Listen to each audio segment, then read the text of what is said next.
Namaste. Very good evening. My name is Devi Prasad, not the one from Hera Fairy movie. This is the one who is working with Apollo Health and Lifestyle. Please give me a huge round of applause. Come on, I request you for a huge one. Look, I need this beforehand because afterwards there is no guarantee. Someone very knowledgeable once told me the best way to address a key gathering is to stand up, speak up, and very quickly wrap up. So what it means is, it will have a good beginning, a very quick ending, and nothing in between. So now you know what you can expect from me as a moderator. All right.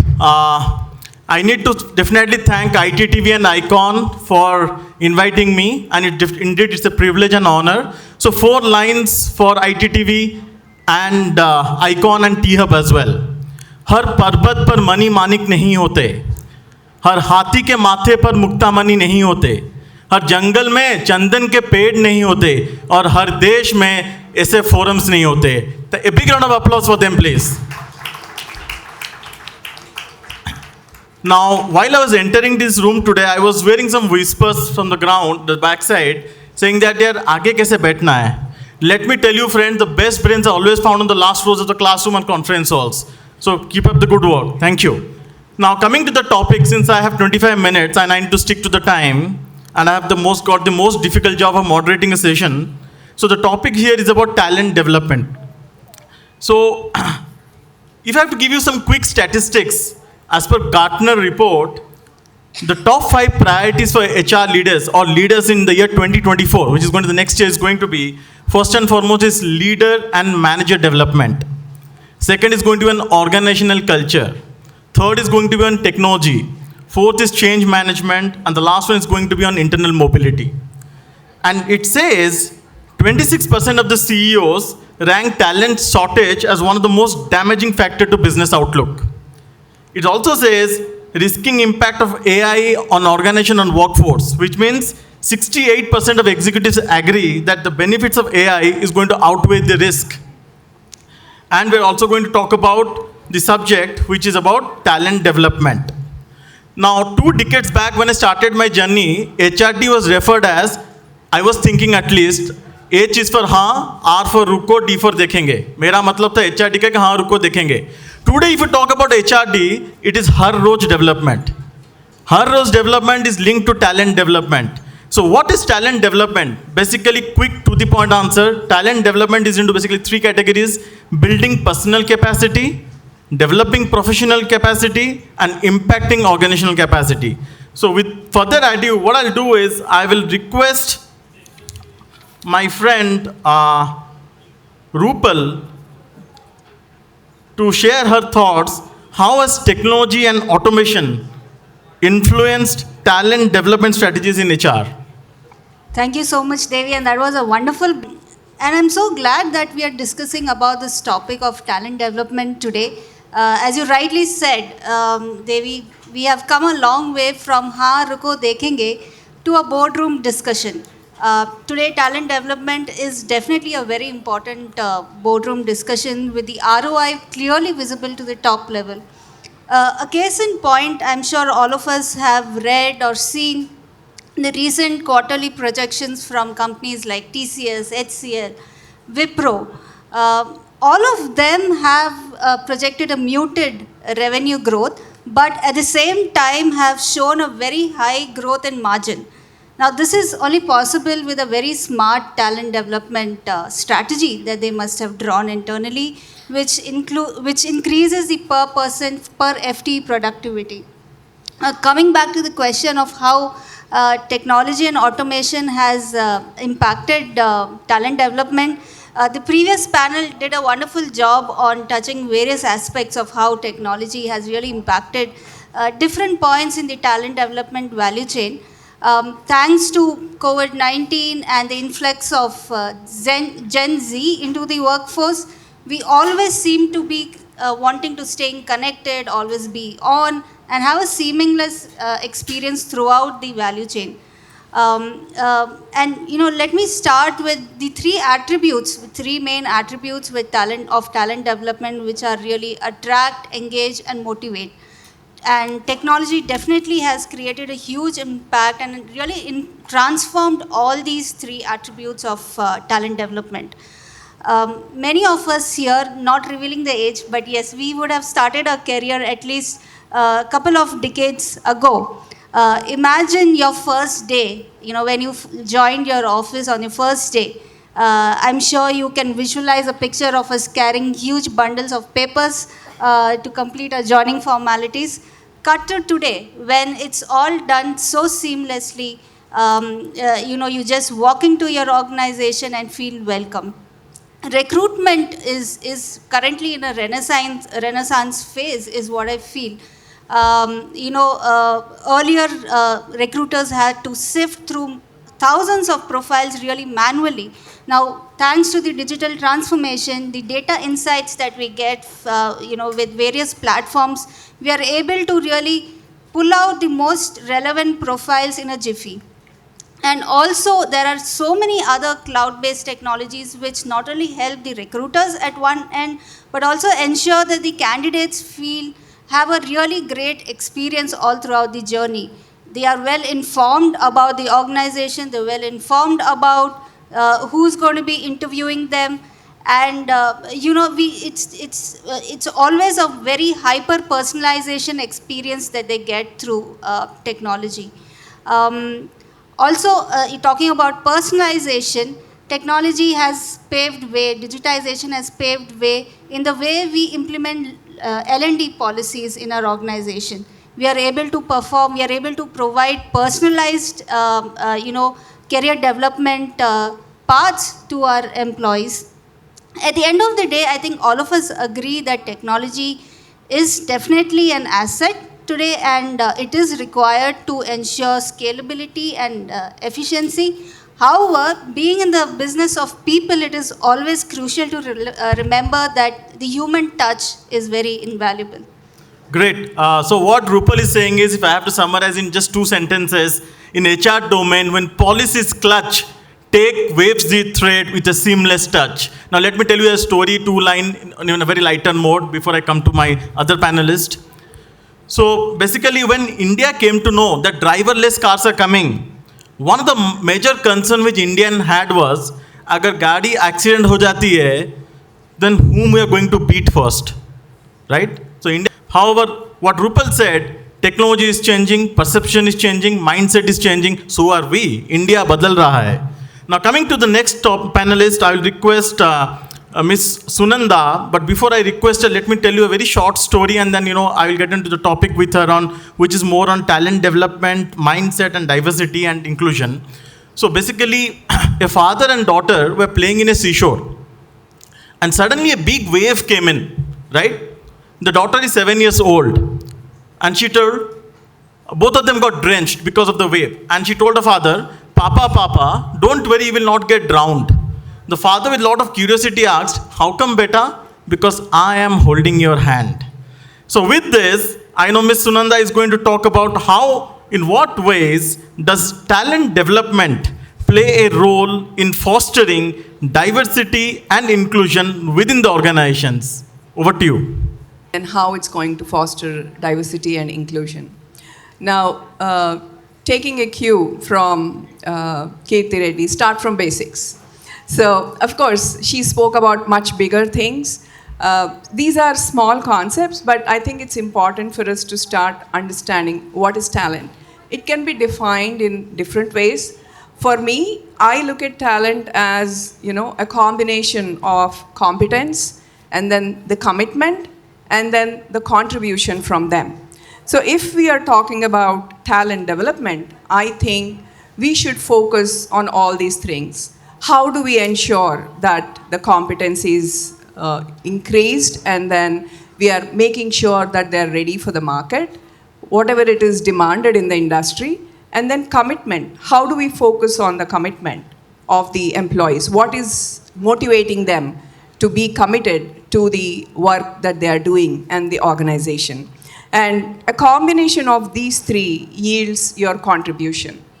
Now, when we talk about the diversity and inclusion, again, diversity is about having difference, having variety.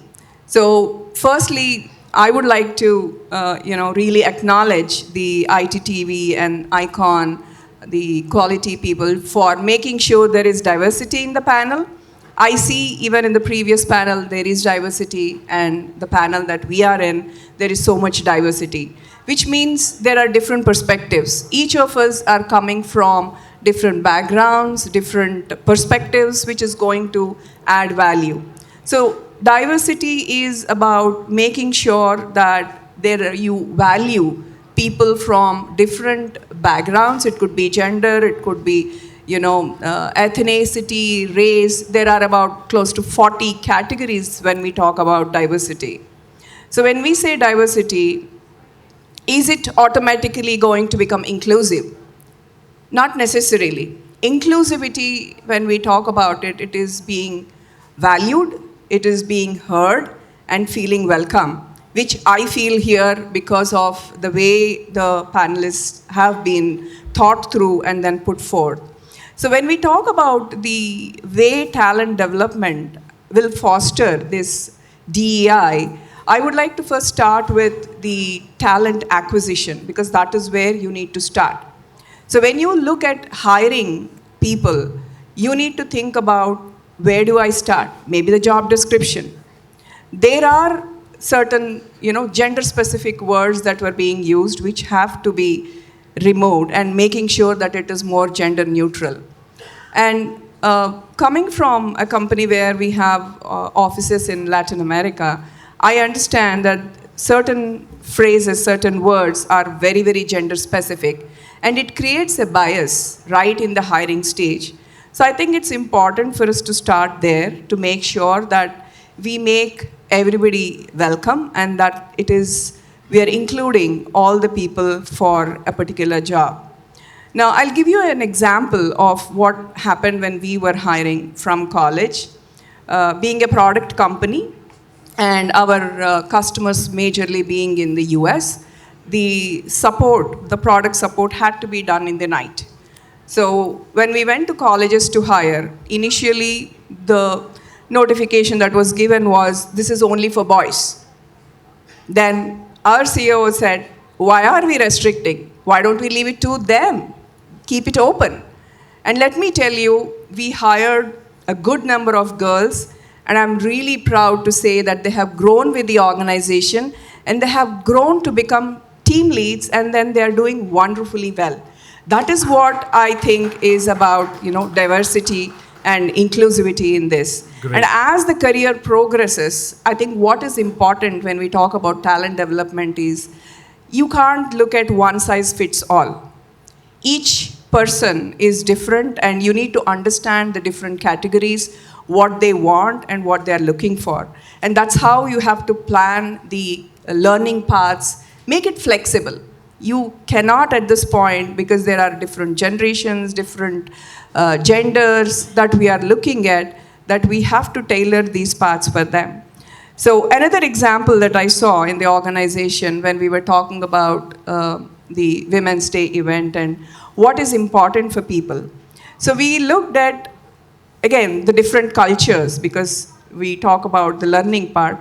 What is important for each culture? So if it is Latin America, what are they looking for? And what is India looking for? And then we formulated these kind of lean-in circles.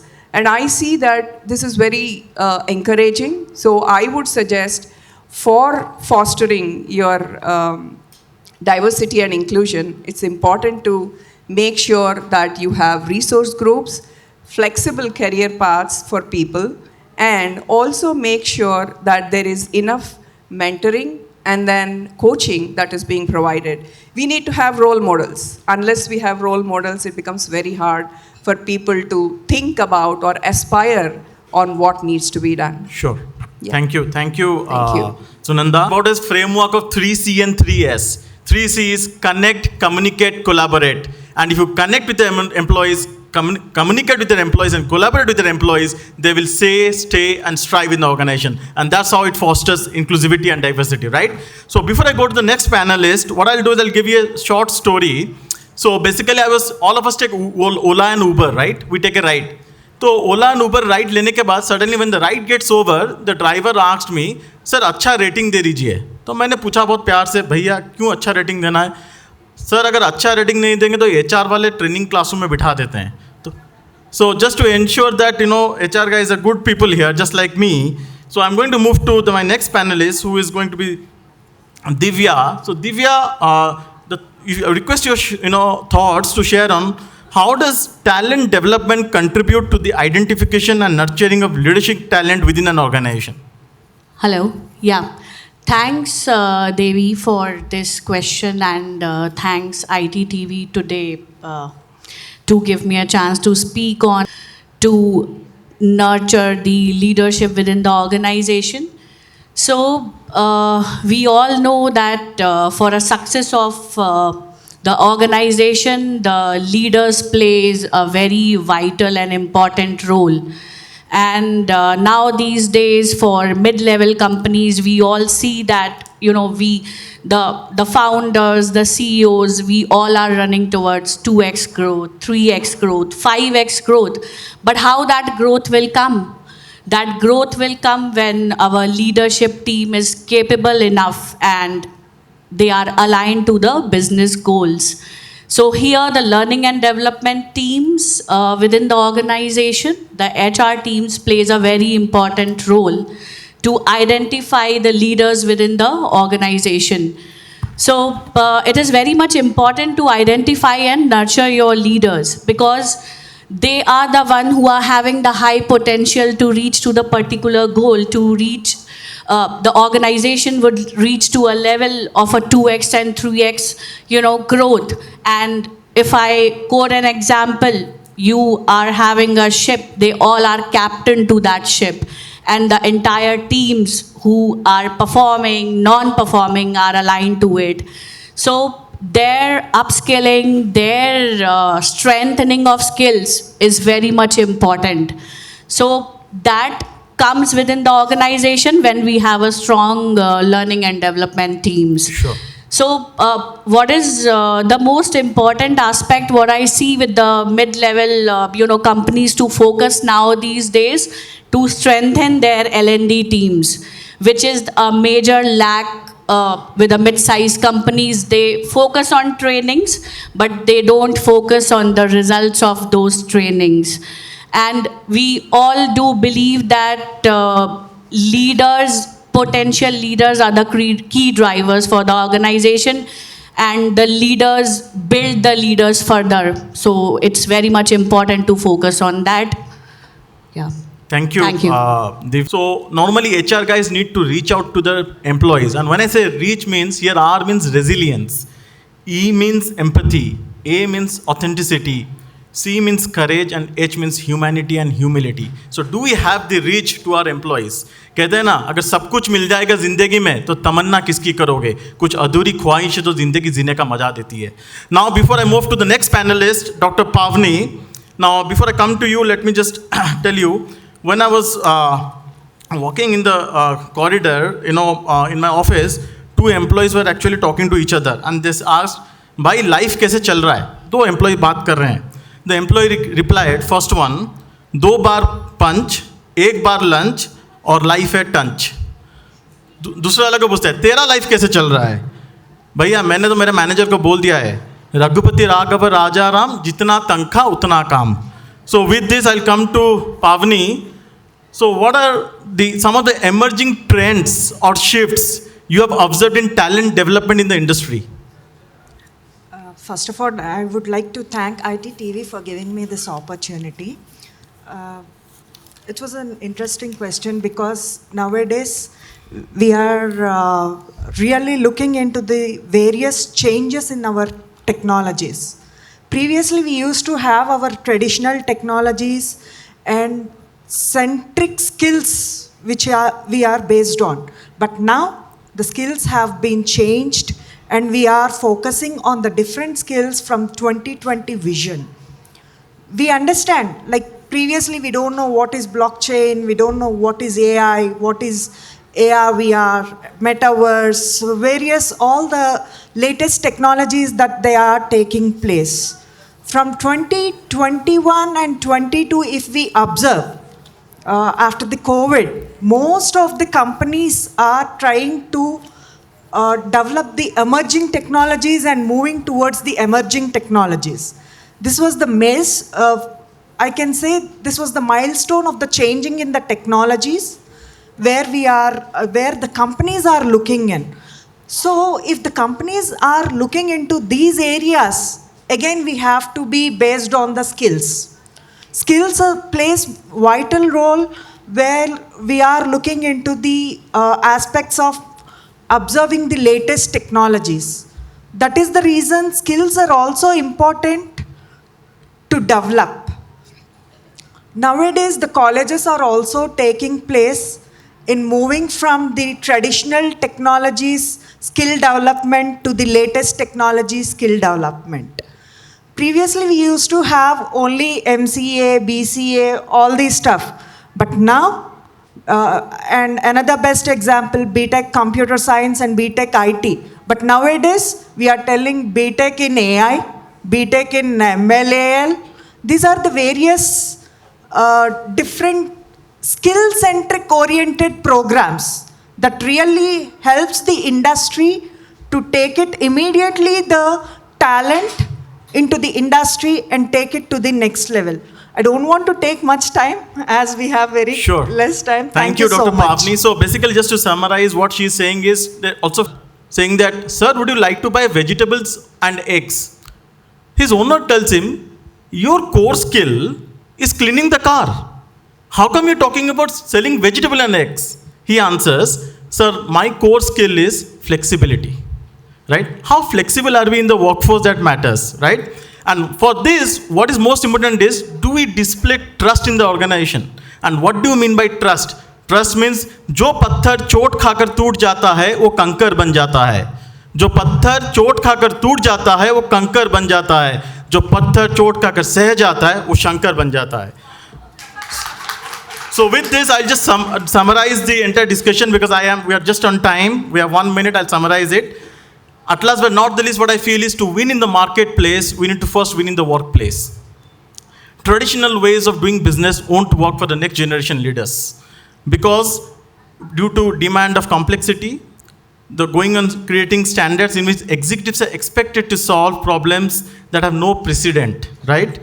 As it is said, a horse without the hoop nails can only jump. It can't gallop, right? So people without skills can only work, but not perform. Hence, upskilling, reskilling, and meta-skilling are going to breed capabilities that are going to transform organizations. Having said this, talent development is a journey, not a destination. It's a marathon, not a sprint. It's a continuous process and not just an outcome. Hence, closing with 4 lines, जिंदगी के उड़ान अभी बाकी है, जिंदगी कहीं इम्तिहान अभी बाकी है, अभी तो थामी है मुट्ठी पर जमीन हमने, अभी तो सारा आसमान बाकी है. Thank you so much, ladies and gentlemen.